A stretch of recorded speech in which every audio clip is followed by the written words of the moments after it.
What's up, guys? Welcome to a new day. I'm Stephanie Ryder, and this is the 365 Shares podcast.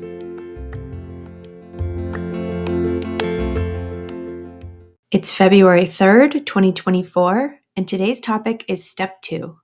Step 2 in adult children of alcoholics is came to believe that a power greater than ourselves could restore us to sanity. This step, which alludes to a higher power, is pretty consistent among all 12-step programs. We are all saying that in our own lives, we ourselves have proven insufficient to solve all of our problems, and we have to give some of it up.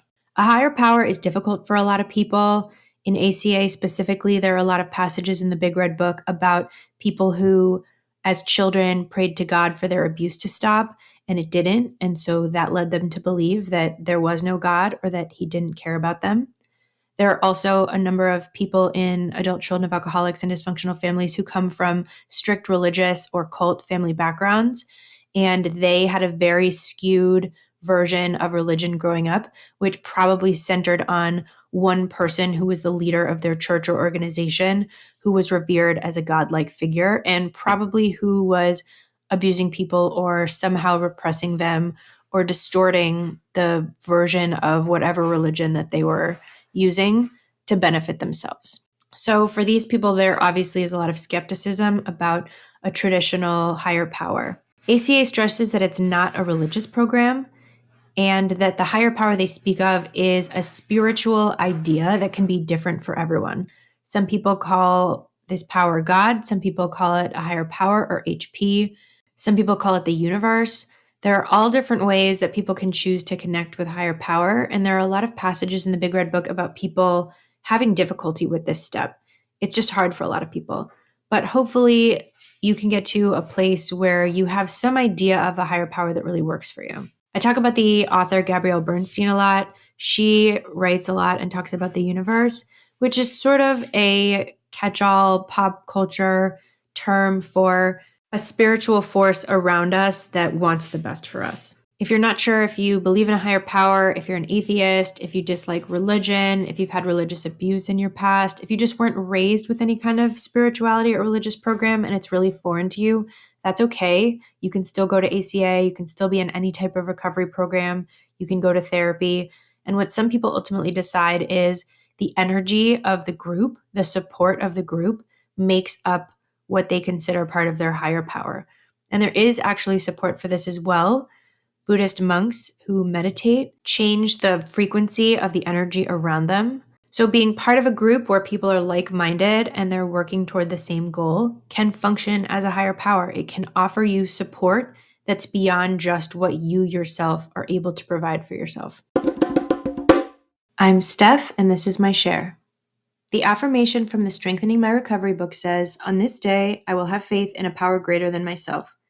I will give myself permission to explore what that is for me, no matter what it looks like for others." From a religious perspective, I was raised sort of jointly Jewish and Christian. My parents had been raised Orthodox Jewish and Catholic, but both of them had been turned off by the religions. So by the time they had kids, we really celebrated a lot of the holidays. But except for a little bit of Hebrew school, a little bit of Sunday school here and there, we really didn't have a lot of religious upbringing. As a teenager, I joined a youth group with my friends at a Presbyterian church and started going. So if I were to identify with a religion, I would call myself Presbyterian. And I have had times in my life when I'm consistently attending church, but it's not something that's really part of my weekly spirituality practice. I do think Jesus was rad. I listened to a Kundalini yoga practitioner named Guru Singh, who says that Jesus was an ascended master. And I like that idea that Jesus was a teacher who learned more than everyone else did on this realm and ascended to the next level. For me personally, when I am stressed, I think about all the ascended masters, people who are in my family who have passed on and who are around me as spirit guides, people like Jesus, like Buddha, who have reached enlightenment.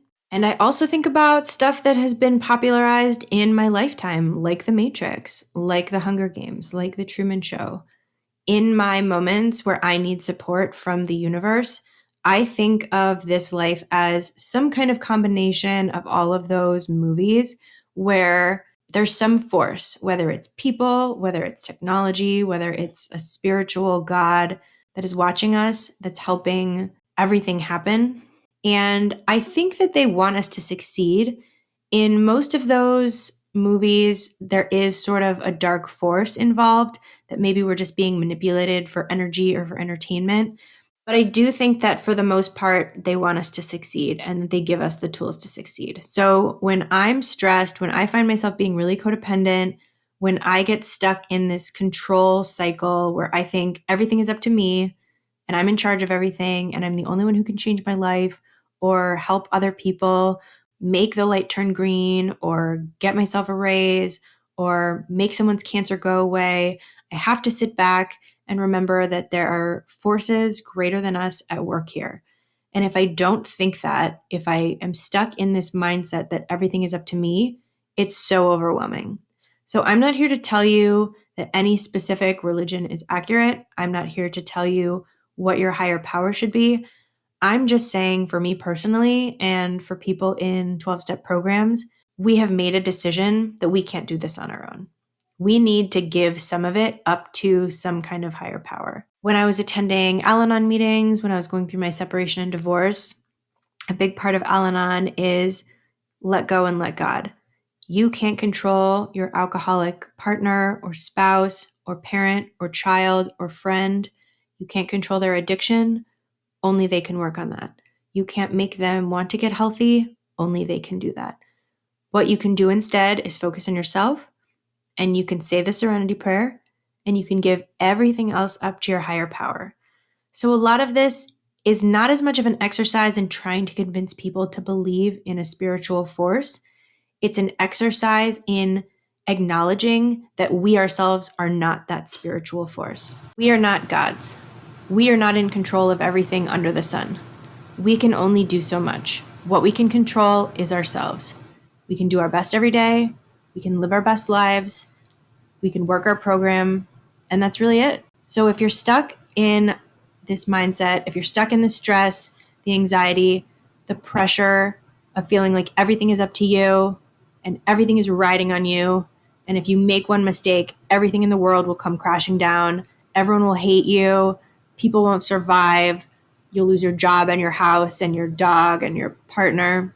Just remember to say the serenity prayer and give some of it up. You don't have to figure out what your higher power is. You just have to know that it's not you.